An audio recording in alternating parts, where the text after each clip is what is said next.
Jesus, nós queremos silenciar as nossas mentes e os nossos corações e as nossas emoções e aquietar o nosso íntimo como um lago sereno, como um rio profundo, como o silêncio abissal. Por favor, vem e faz-nos todo ouvidos espirituais e dá-nos toda a intensidade de alma para te desejar e toda a avidez e concentração mental para receber. Por favor, permite que todas as vozes, as muitas vozes, às vezes legiões interiores, silenciem e somente a tua voz seja ouvida por nós. Eu te peço, em nome de Jesus. Amém e amém. Gente boa, eu queria, antes de tudo, chamar a Regina Lima até aqui à frente. Cadê? Ela está aí? Isto, Regina. Hoje o Chico me telefonou dizendo que você gostaria de ser batizada. É isto, Regina? É? E por que este desejo forte no seu coração? Porque tem uns 8 meses, né? Uhum. Eu recebi, eu não sei dizer direito, que foi um chamado, a presença, né? Uhum. E transformou minha vida. Amém. Regina, vem cá. Eu vou batizar você botando água na sua cabeça. Tá bom? Tá.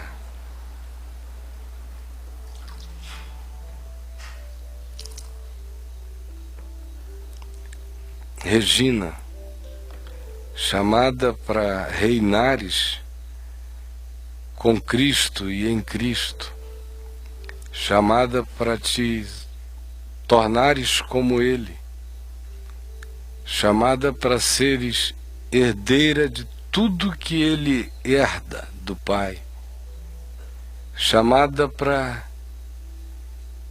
mergulhares na própria divindade, de modo que tu te tornes um com o Pai, com o Filho, com o Espírito Santo. Regina, eu te batizo em nome de Jesus, que nos mandou batizar em nome do Pai, do Filho e do Espírito Santo.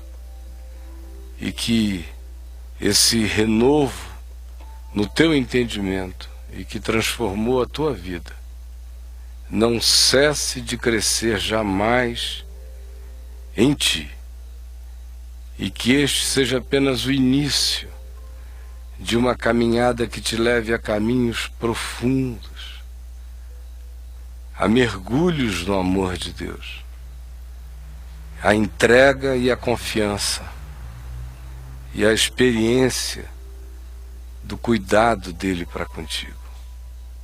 Em nome de Jesus. Amém e amém. Deus te abençoe, minha irmã.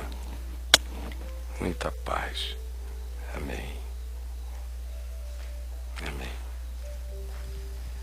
Minha gente amada, eu também ouvi dizer pelo Chico que o Ivo, tá ali o Ivo, estaria aqui hoje à noite. Ivo, meu irmão, muito bem-vindo. O Ivo é mentor do grupo do Caminho da Graça lá no Ceará, lá em Fortaleza. Então você é muito bem-vindo, meu mano.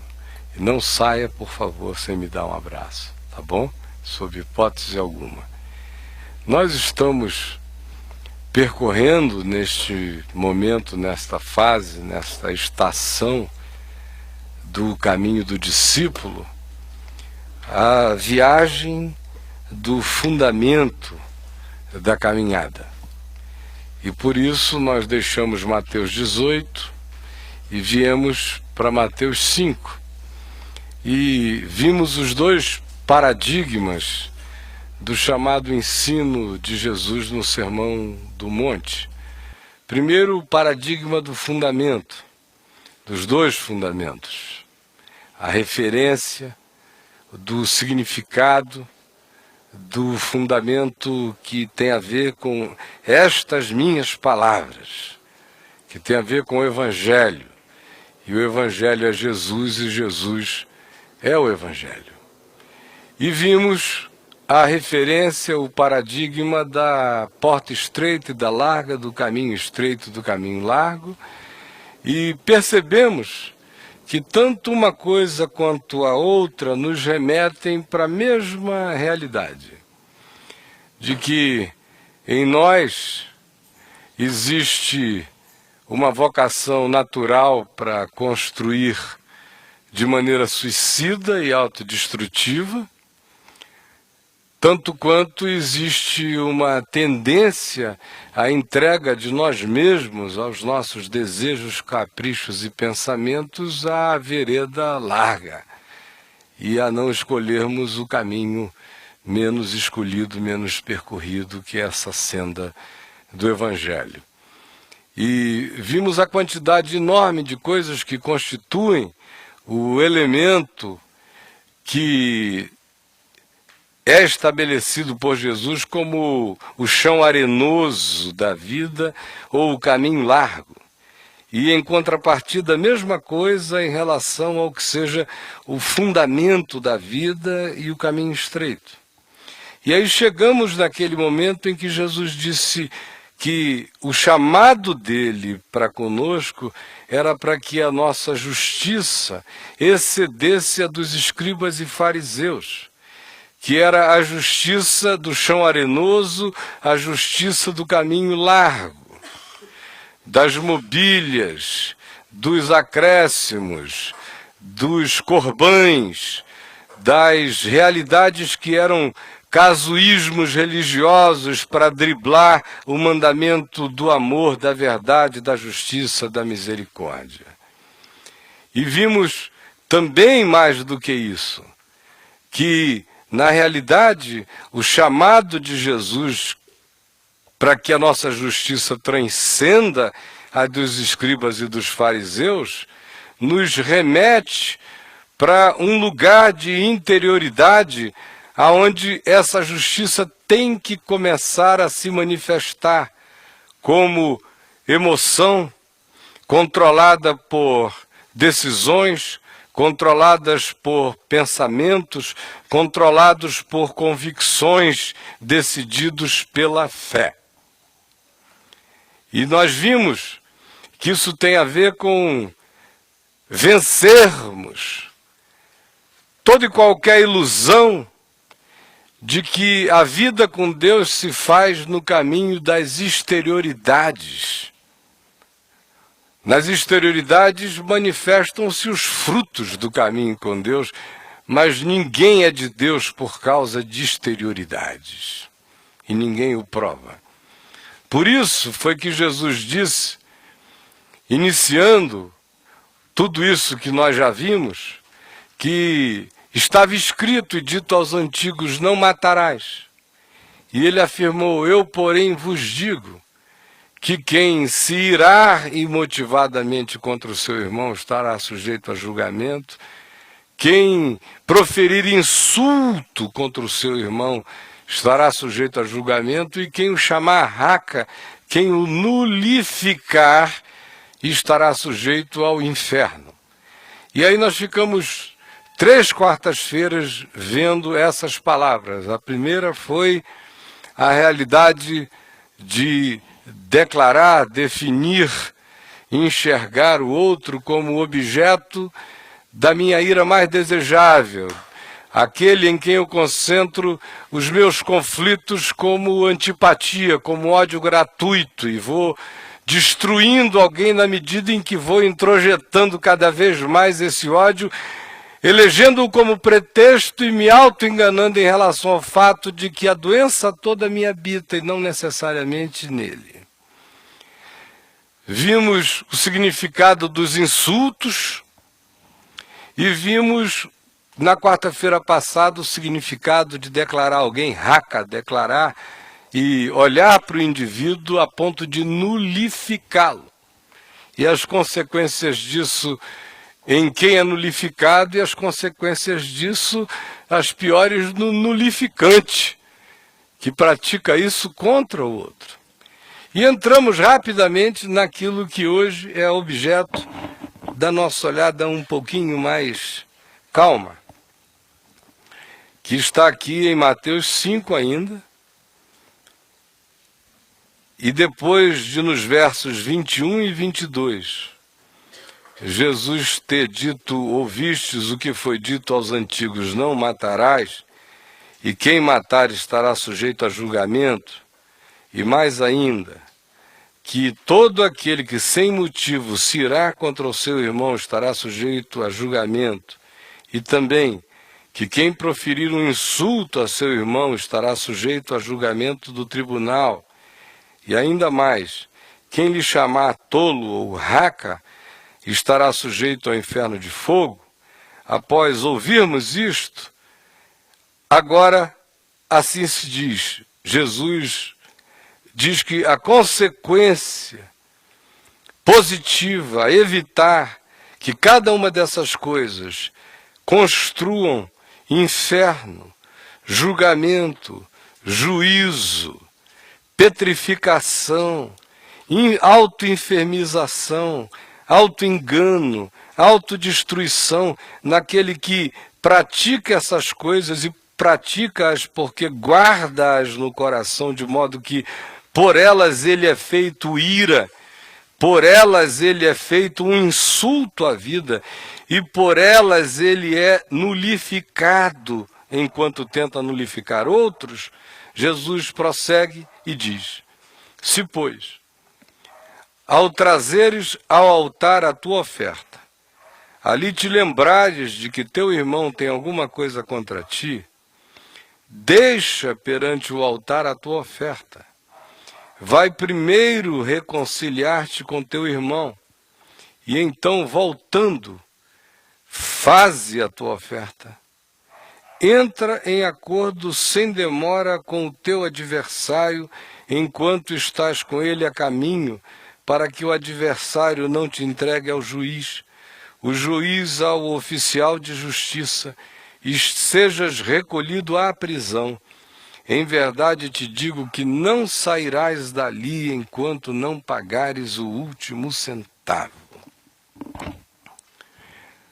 Na quarta-feira passada eu concluí falando sobre o significado dessas palavras de Jesus de maneira assim breve e introdutória.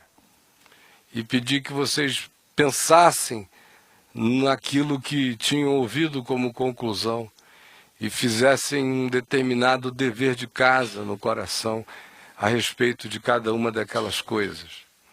Hoje eu quero, tendo feito essa brevíssima introdução, que eu não consigo evitar de fazer, só para contextualizar quem chegou um pouquinho, eu quero falar, dando prosseguimento a essa declaração de Jesus. Se ouvistes o que foi dito aos antigos, o que Moisés disse, não matarás. E nesse sentido a gente já viu que talvez menos de 1% da população do planeta tenham pecado, esse pecado do ponto de vista histórico, físico, concreto e factual, matado alguém.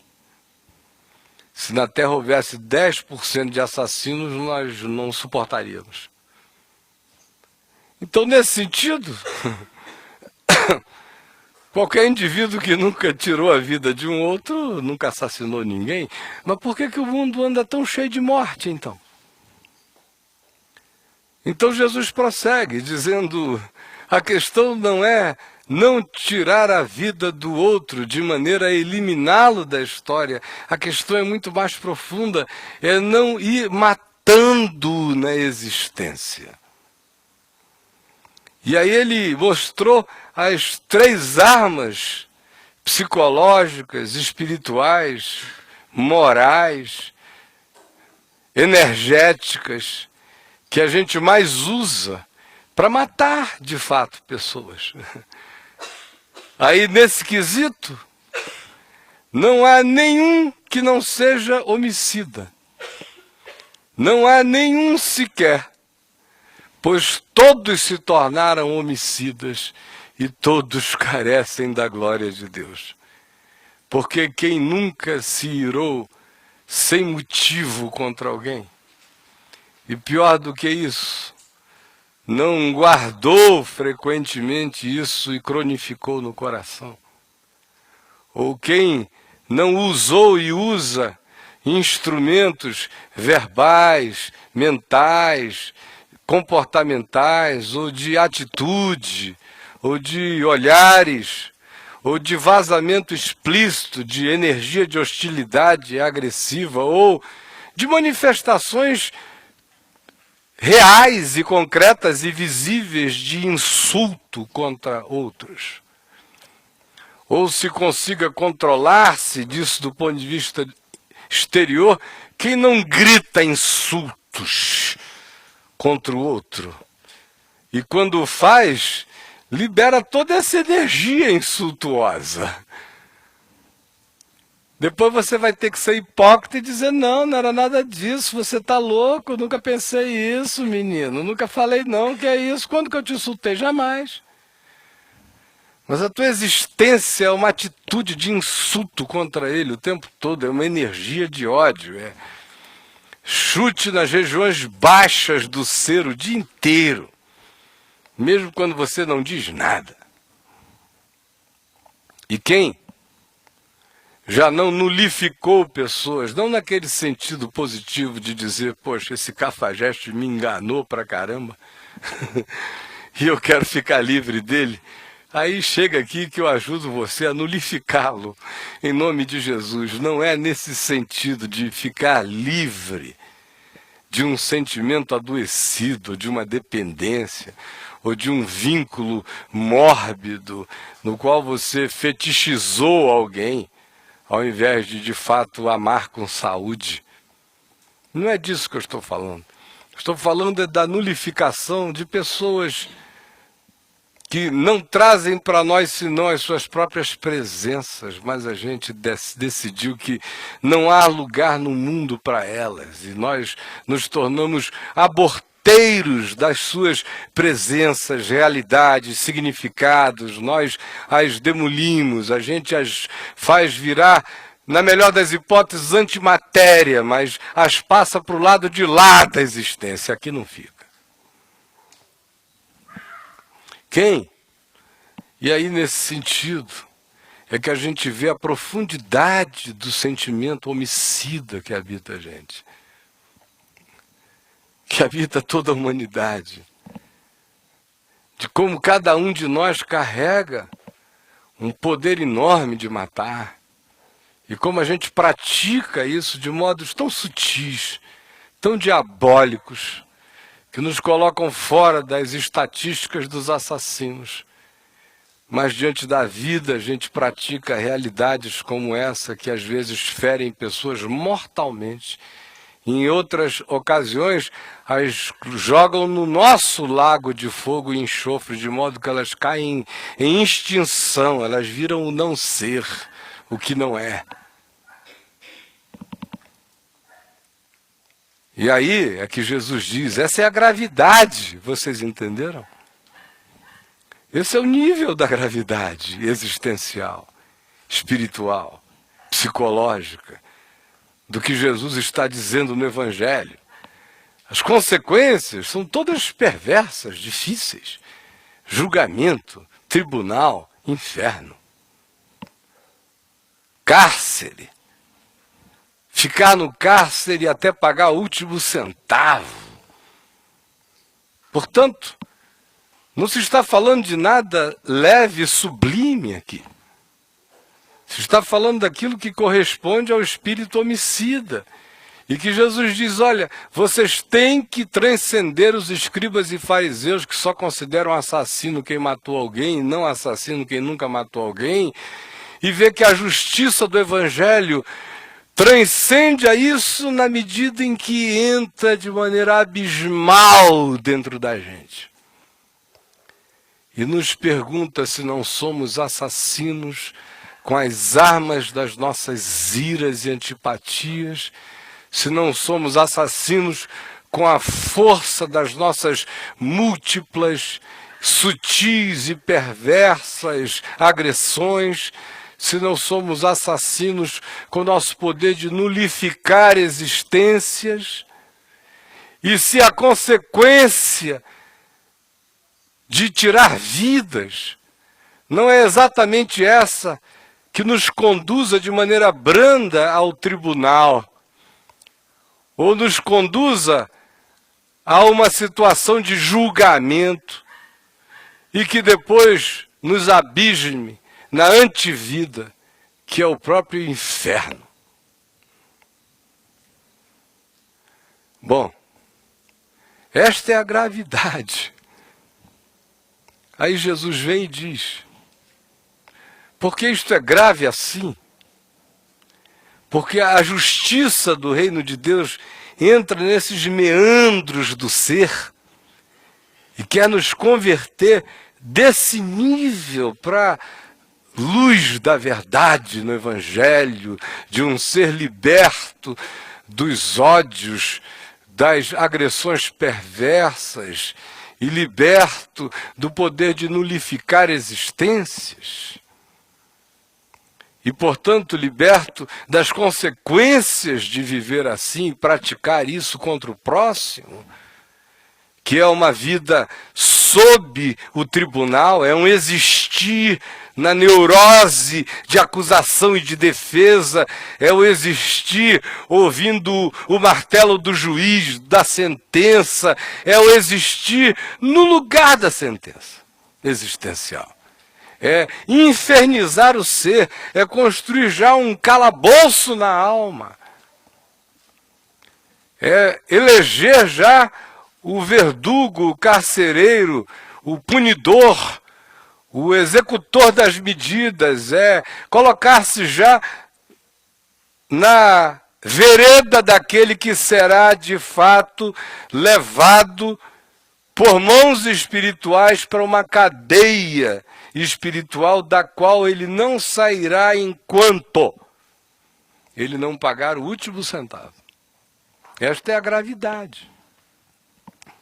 Agora, como é que Jesus, qual é a primeira coisa que Jesus diz diante dessa gravidade? Ele diz que grave, gente, diante disso tudo, é a tentação que a religião significa, quanto a nos fazer auto-enganar-nos, pensando que é possível fazer remissão das nossas iras não tratadas, dos nossos ódios não trabalhados e abandonados, e do nosso espírito de nulificação espiritual de pessoas, sem, de fato,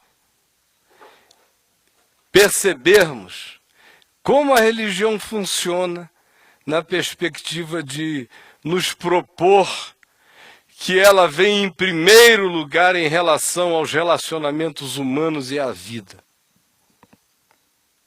Porque qual é o caminho que esse cara faz, segundo Jesus? Esse que não mata e se jacta disso, mas vive irado, reverbera a energia da agressão, nulifica seres. Qual é a primeira estratégia de auto-engano dele? É se tornar profundamente religioso, para não ter que lidar com isso, para não ter que lidar com isso, simplesmente, fácil assim. Eu odeio um bocado de gente, mas eu vou botar um dinheiro lá na oferta. Porque esse dinheiro eu sei que vai ser transformado em bondade. Vai atingir o pessoal lá da favela da Estrutural. Então, e como eu amo os pobres da Estrutural, nunca fui lá. Nem tenho vontade de ir, não é muito a minha praia, mas eu os amo, assim, à distância. E eu mando uma grana, assim, diretamente para bater lá. Aí isso deu a ele um pedágio. Ele comprou um passaporte de ira, de agressividade e de nulificação de seres humanos, mês a mês. E ele vai adiando a autopercepção. O indivíduo chega e resolve fazer determinadas barganhas que eu vejo muita gente fazendo, dizendo, olha, eu sou sincero com Deus. Ele sabe que eu odeio mesmo, que eu não vou com a cara e eu digo. Digo para Deus, para os homens, para o dito cujo. Eu digo. E eu expresso mesmo.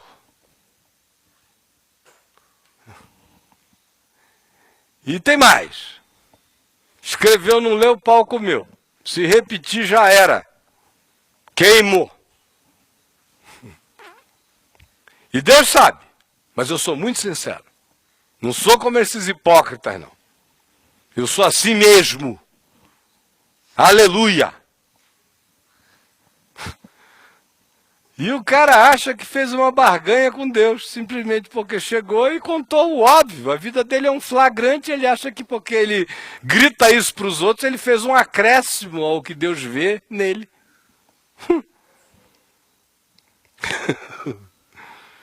Esse acréscimo melhorou.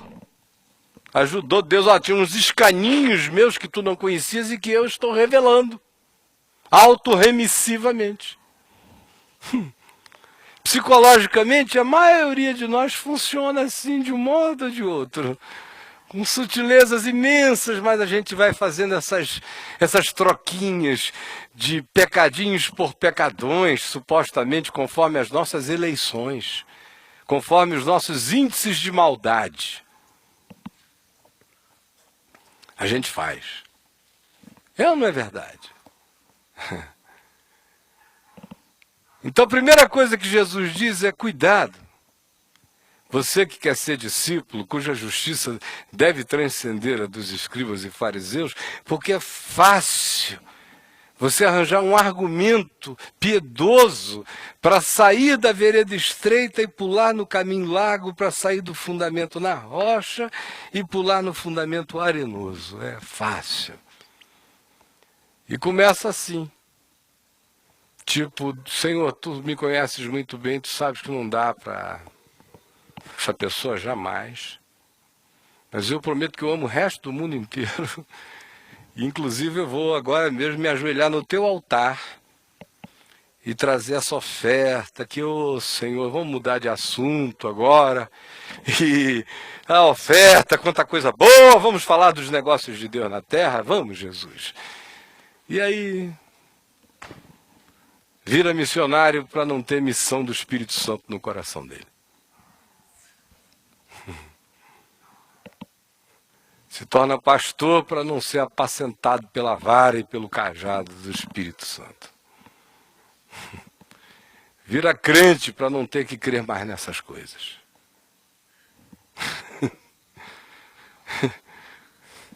É. Vira diabo para fugir do cão. E vai, sutilmente assim, virando esses negócios, ficando com uma piedade daquela gosmenta da antessala do inferno.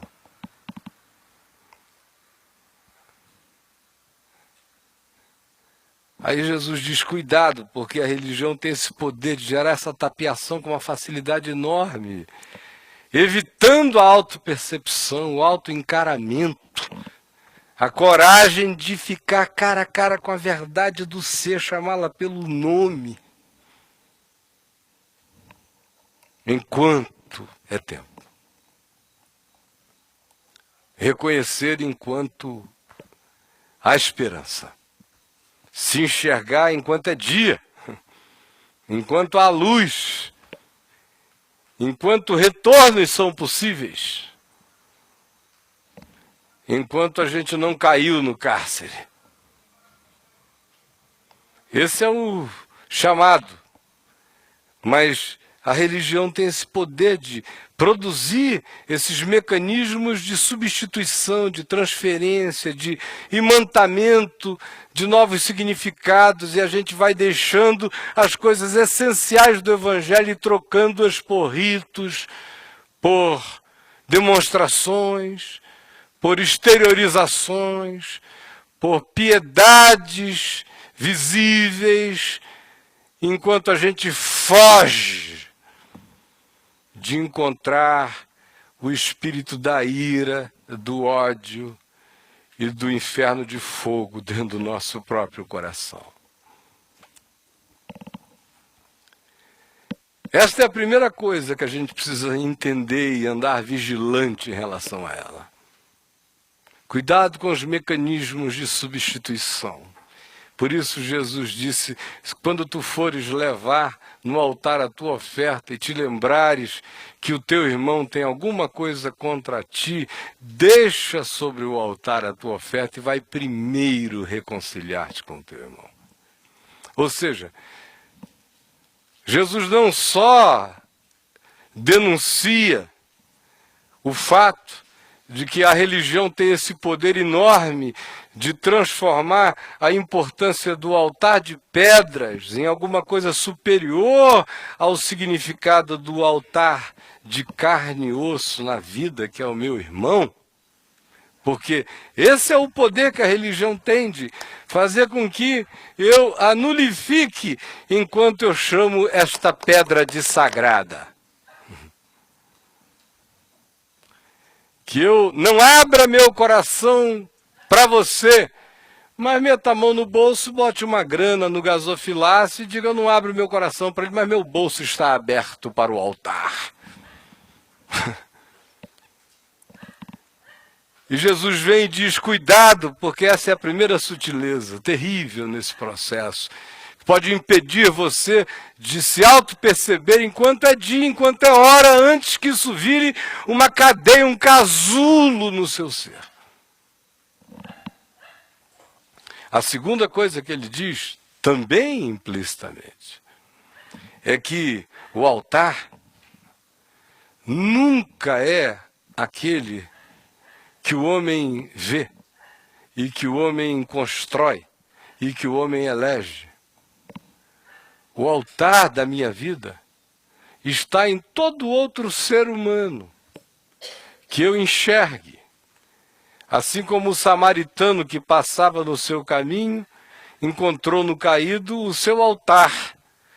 Enquanto o sacerdote pulava sobre o altar, que era o homem assaltado, para cumprir uma liturgia, e o levita pulava sobre o mesmo homem para cumprir uma liturgia, dando prioridade ao altar de pedra, pulando o altar de vida.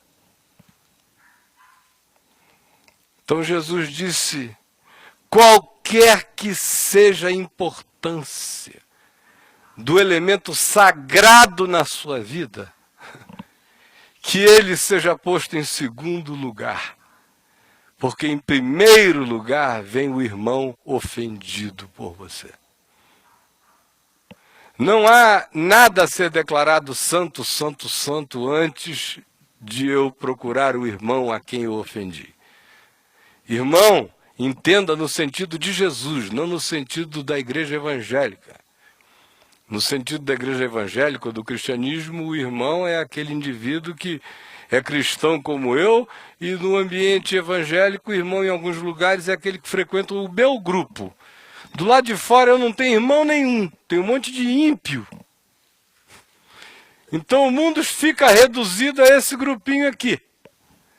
Aí o cara faz essa viagem da graças a Deus, eu não tenho nenhum irmão, eu não ofendi ninguém. Também lá no caminho da graça é tão bom, a gente quase não encontra ninguém mesmo, não dá nem tempo de ofender. Legal.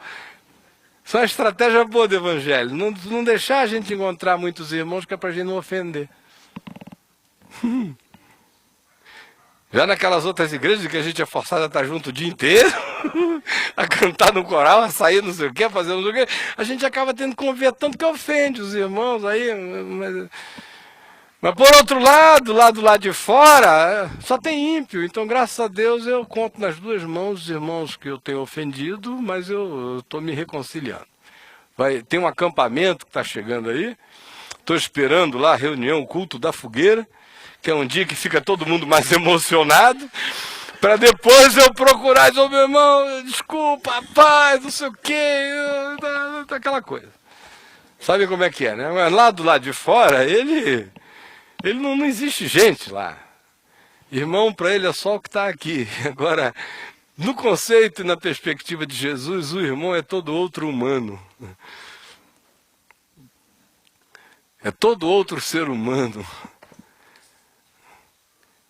Se tu, que andas assim, carregando esses instrumentos de morte, essas armas letais dentro de você, na vida, chega diante do altar, no auto-engano, no anestesiamento de pensar que você pode tratar pessoas assim, e que isso está separado de Deus por um fosso, cuja ponte, você é o artífice, pontífice, passa para o lado de Deus a hora que quer e transita para o ambiente dos seus massacres quando bem desejar.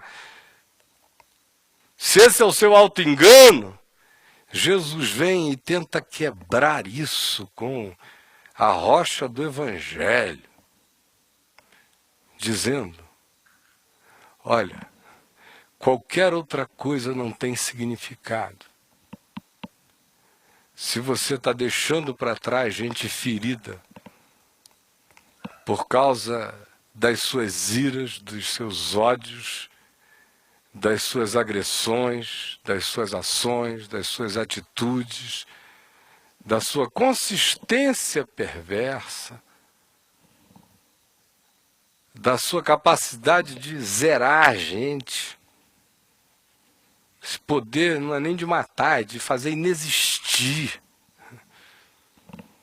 Se esse é o seu caso, desconsidere tudo mais não tem sentido, nada é santo, nada é sagrado, nada importa mais. O mundo acabou para você. Por isso, primeiro, as primeiras coisas. Não haverá mundo nem vida se o espírito homicida houver em você. Que homicida tem a vida eterna em si? Pergunta João. Portanto,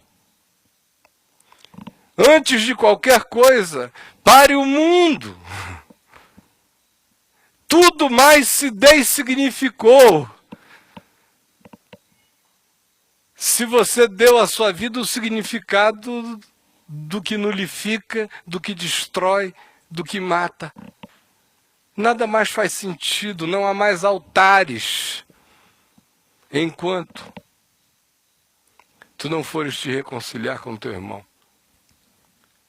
Portanto, se ao trazeres ao altar a tua oferta, tu te lembrares, não da paranoia de alguém, mas da realidade de uma ofensa que você sabe que fez. Ou seja, não tem a ver com subjetividades do outro, que pode ser paranoico, doido. Tem a ver com aquilo que a minha consciência, minha memória, meu coração, minha lembrança, minha relação mínima com a verdade da história e da realidade, com a justiça das coisas, me diz que eu sou, que eu tenho praticado, que eu tenho feito, que eu tenho realizado, que eu tenho sistematizado, se não é de maneira geral com todos, mas seletivamente com alguns. E Jesus não disse que Essa pessoa iria se lembrar do mundo inteiro, se te lembrares de alguém, do teu irmão. Porque frequentemente nós somos seletivos, a gente escolhe como os pagãos de quem gostar e também determina quem odiar.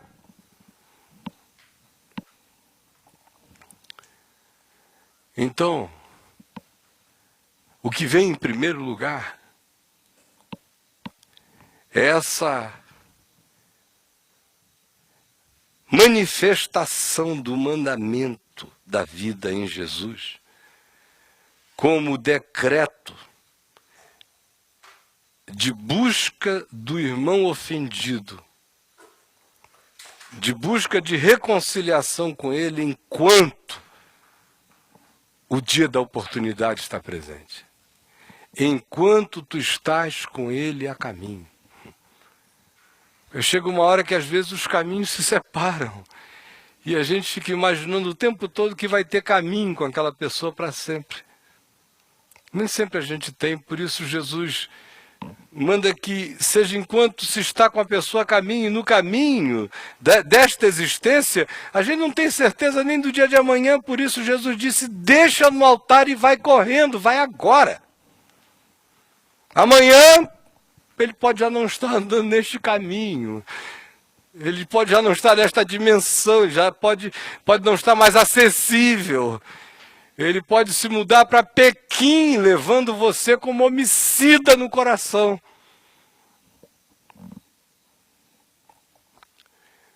Ou ele pode se mudar para a casa celestial, deixando você na marmora da terra, carregando o sentimento da irreconciliabilidade na alma. Então o que Jesus está dizendo é que qualquer outra coisa acabou, gente. O que ele está dizendo é, desistam aqui. Aqui acaba o caminho do discípulo. Para quem não estiver disposto a inverter a ordem das coisas radicalmente, a dizer o altar, vem depois. O que vem em primeiro lugar é o meu irmão como altar vivo. Como altar de carne e sangue, é o outro humano, a quem eu sistematicamente tenho ofendido, em quem eu concentro as minhas antipatias, os meus caprichos, as minhas projeções da minha própria doença e autoimagem nele, ou a minha própria identificação com aquilo que em mim há de horrível e que eu vejo nele, mas não quero reconhecer em mim, de modo que eu me odeio nele. Com todos os auto-enganos que as iras carregam, que as agressividades trazem como elementos constituintes, que essa decisão de nulificar o outro carrega como manifestação de quem nós nos tornamos e do nível de maldade que nos penetrou.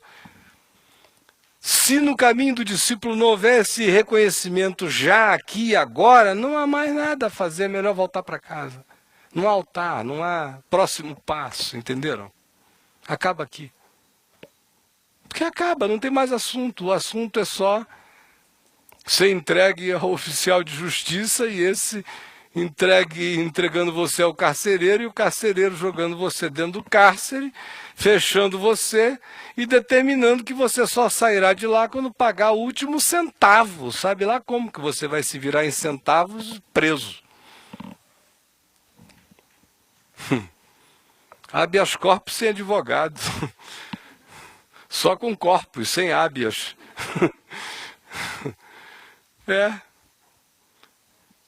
E essa é a situação na qual a gente se coloca.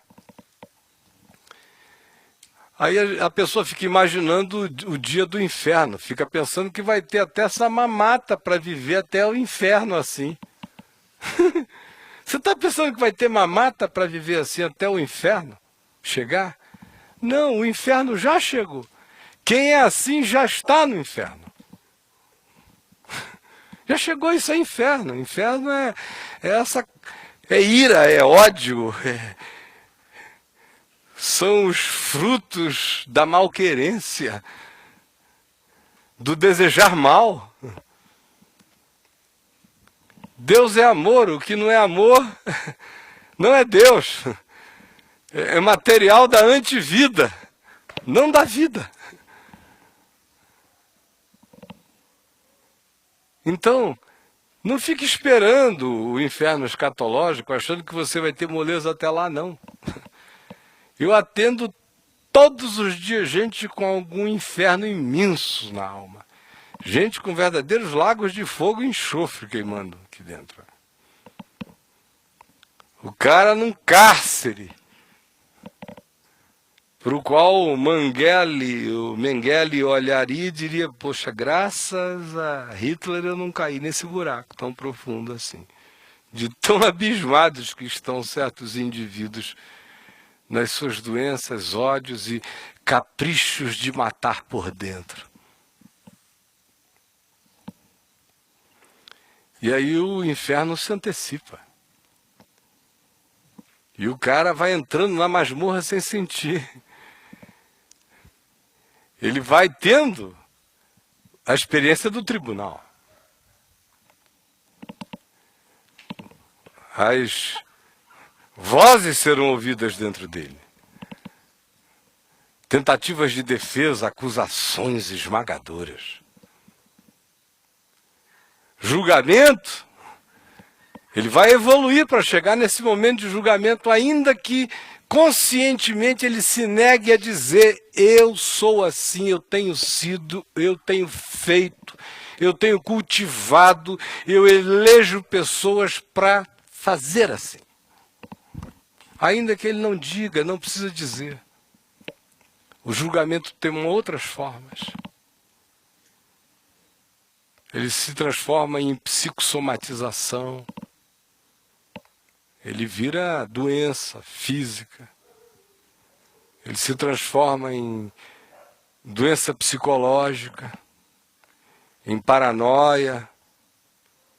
Ele frequentemente toma a fisionomia daquelas síndromes persecutórias.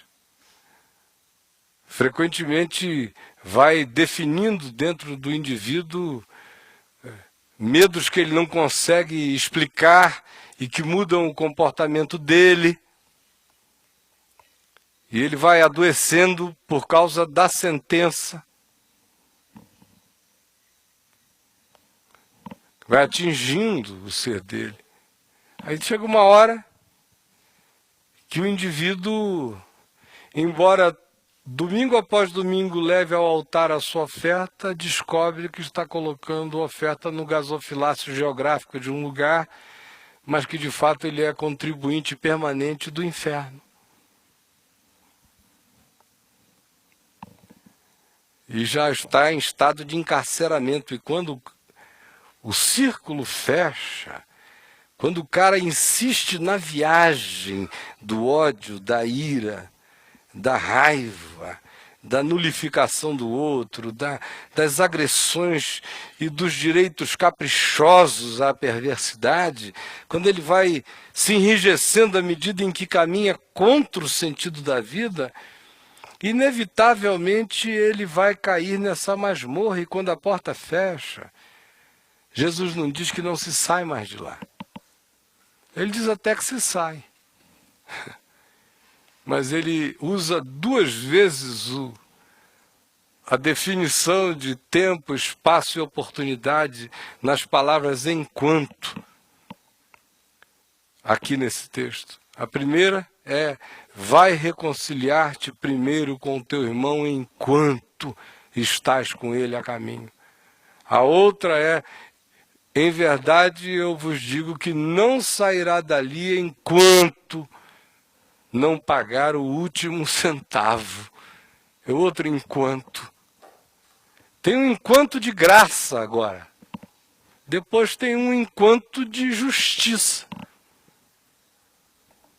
É interessante que a graça não anula a justiça para quem rejeitou sistematicamente a oferta da graça. Senão ela viraria graxa adoecedora, senão a graça viraria diabólica. Ela é graça, graça, graça, graça, graça, graça, todo dia. Mas se o indivíduo resiste, diz não a todos os movimentos da bondade de Deus vindo a ele, tentando enternecê-lo, convertê-lo, desconstruir as fortalezas do ódio, as casas mal assombradas, os demônios perturbadores do interior que vão moldando a existência desse indivíduo de maneira perversa em relacionamentos do lado de fora. A graça vem, mas se a pessoa se endurece, chega a hora em que a porta fecha. E a disciplina chega. E a gente vai ficar o tempo que só Deus sabe qual é, enquanto a gente paga até o último centavo, enquanto a ficha cai. Pagar o último centavo é deixar a ficha cair. E tem gente que continua encarcerado, mas não quer deixar a ficha cair. É aquele cara que diz: se a condição de ir para o céu é perdoar fulano, então eu vou fazer uma poltrona no inferno. E vocês conhecem muita gente assim. E você sabe que há pessoas no seu coração que já estiveram nessa condição, se é que ainda não existem algumas pessoas que em você ainda existem com essa categorização. Aí cuidado, porque não há apelação. Jesus não disse que há uma saída, um atalho para fora desse processo psicológico, espiritual, para nenhum de nós. Ele disse: se te lembrares, larga tudo. Deixa, não te iludas com nada mais. Nada mais tem importância, nada mais faz sentido, nada mais tem valor enquanto tu não fores reconciliar-te com aquele a quem tu tens ofendido. Não há mais oração a fazer enquanto isso, não há mais oferta a trazer, não há mais nada. Então vai primeiro, vai logo. Essa é a urgência, esse é o altar, essa é a emergência da graça. Se hoje ouvires a sua voz, não endureçais os vossos corações. Hoje é o dia sobremodo oportuno. É agora. Larga tudo e vai. Enquanto é possível. Sabendo que não há apelação.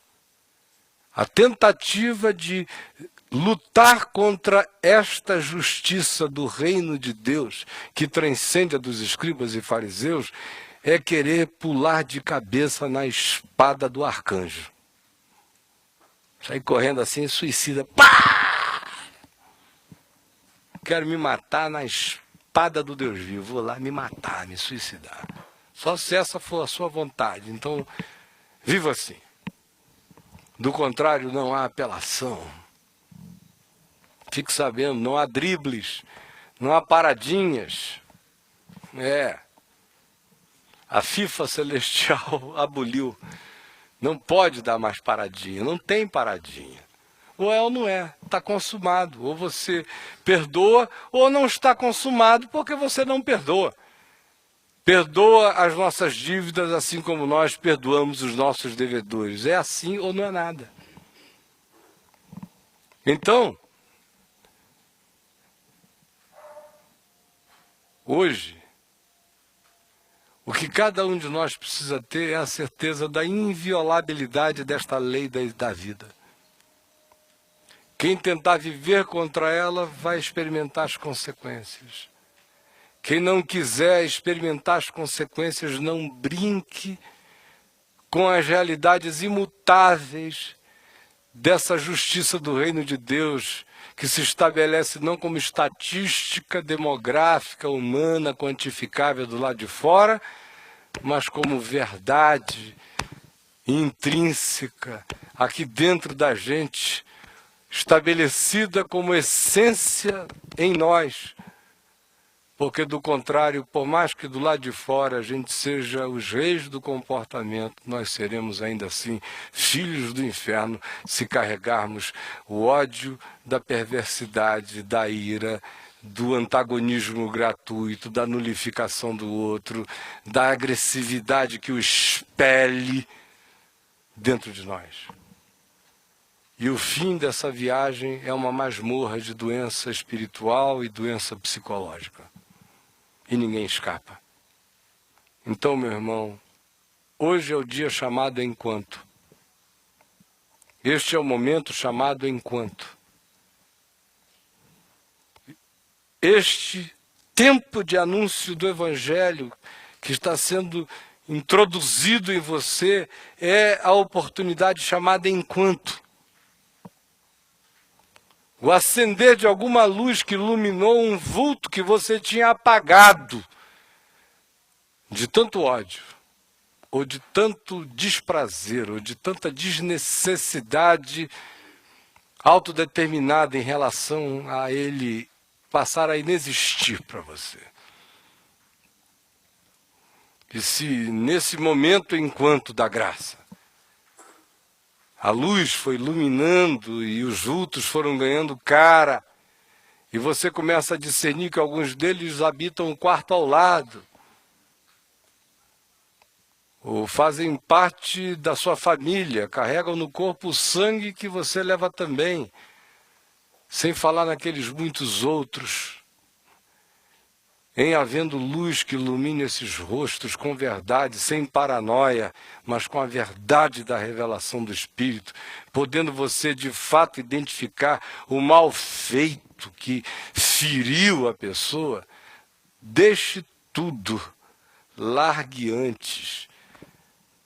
Tudo perdeu o valor diante de Deus, a menos que você, tendo tido essa luz, vá primeiro reconciliar-se com o seu irmão.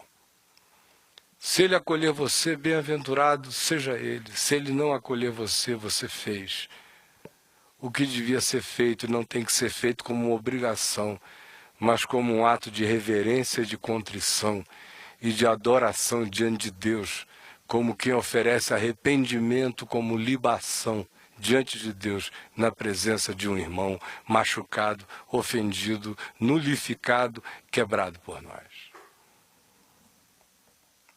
O mais é só você e Deus,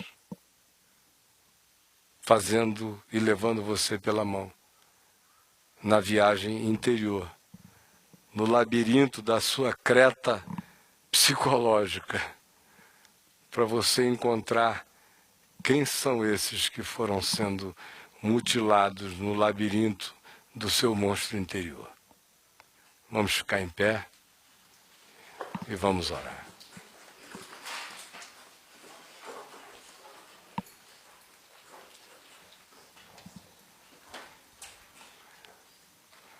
Às vezes é muito difícil a gente visitar o porão, o subsolo da nossa alma, e admitirmos que no curso da vida nós temos sido psicológica, verbal, existencial e energeticamente pessoas assassinas em relação a algumas outras. E é muito difícil ir ao subsolo e abrir e desencavar esses corpos que a gente sepultou lá no porão de casa. Por isso que você é tão mal assombrado e não sabe por quê. Você vive assim tão mal assombrado. Isso é uma casa mal assombrada. A casa da paranoia, do medo, da culpa. Isso faz a gente passar a ter medo até de ladrão, às vezes, demais. Mais do que o normal. O cara tem uma sensação de juízo expectante vindo sobre ele, que ele não quer tratar, ele prefere pensar que o medo dele é do ladrão que está na rua. E não é, é do ladrão que vem a qualquer hora. Isso desconstrói a gente em todos os níveis, sem que a pessoa perceba. Vamos orar. E sabendo que o Senhor faz a viagem com a gente, quando a intenção é trazer mortos à vida. Ainda que a sua jornada tenha produzido um vale de ossos secos, mas se houver arrependimento no seu coração, você não vai fazer essa viagem à procura do seu irmão sozinho. O Senhor vai com você. E é caminho de vida que você vai fazer, não é um retrocesso. É um caminho adiante, é o caminho para o que vem primeiro, é o caminho para o que vem antes, é o caminho para o que está acima, é o verdadeiro caminho para o altar, é o verdadeiro caminho para Deus. Não há nenhum caminho para Deus que não passe pelo meu encontro humano com as pessoas. Quem acha que pode ter um amor vertical por Deus que não tenha implicações, um amor simples e prático no trato com os irmãos, está se enganando. Não existe Deus para você assim. Só existe Deus para você se você puder amar a Deus no seu irmão. Porque se tu não amas ao teu irmão a quem tu vês, como tu amarás a Deus a quem tu não vês? Ama primeiro o teu irmão. Deixa o altar. Deus não tem ciúmes. Deus não está em nenhum altar que não seja feito de vida. De modo que quando você corre para o seu irmão, você está correndo para Deus. Está indo reconciliar-se com o seu irmão, está indo se reconciliar com Deus.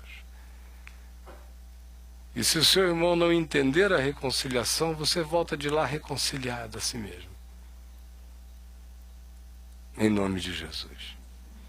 Senhor, que o Evangelho entre em mim e me lave de todos os resíduos das minhas iras perversas, ou das agressões e agressividades, ou da capacidade de nulificar pessoas.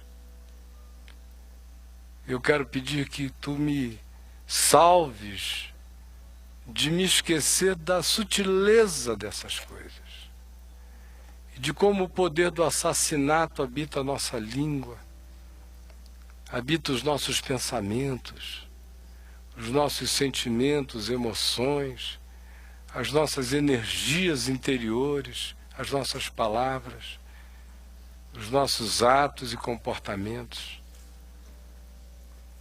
Ainda que nenhum de nós faça boletim de ocorrência em nenhuma delegacia humana por homicídio, mas há anjos nos denunciando no Disque Denúncia Celestial pela quantidade de maldade, morte, golpes letais e até fatais que a gente desfere na alma do outro, na mente do outro, quebrando o caminho do outro, partindo a ponte de salvação do outro, ou simplesmente abominando-o tanto que a gente o joga no inferno e vira diabo fazendo isso. Por favor, salva-nos desse auto-engano. Dá que hoje, nesse dia chamado enquanto, os nossos olhos se abram e a revelação nos seja dada. E catarses promovidas pelo Espírito Santo aconteçam. E quem sabe nesta noite tu nos deis sonhos autorreveladores, de modo que nós nos oferecemos a ti dizendo: por favor, vem, sonda-nos e nos conhece, prova-nos, vê os nossos pensamentos e vê se há em nós algum caminho mau, e em havendo, traze isso à lume, à luz, e dá-nos a coragem de enxergar, e assim guia-nos pelo caminho eterno. Nós te pedimos em nome de Jesus. Amém. Amém.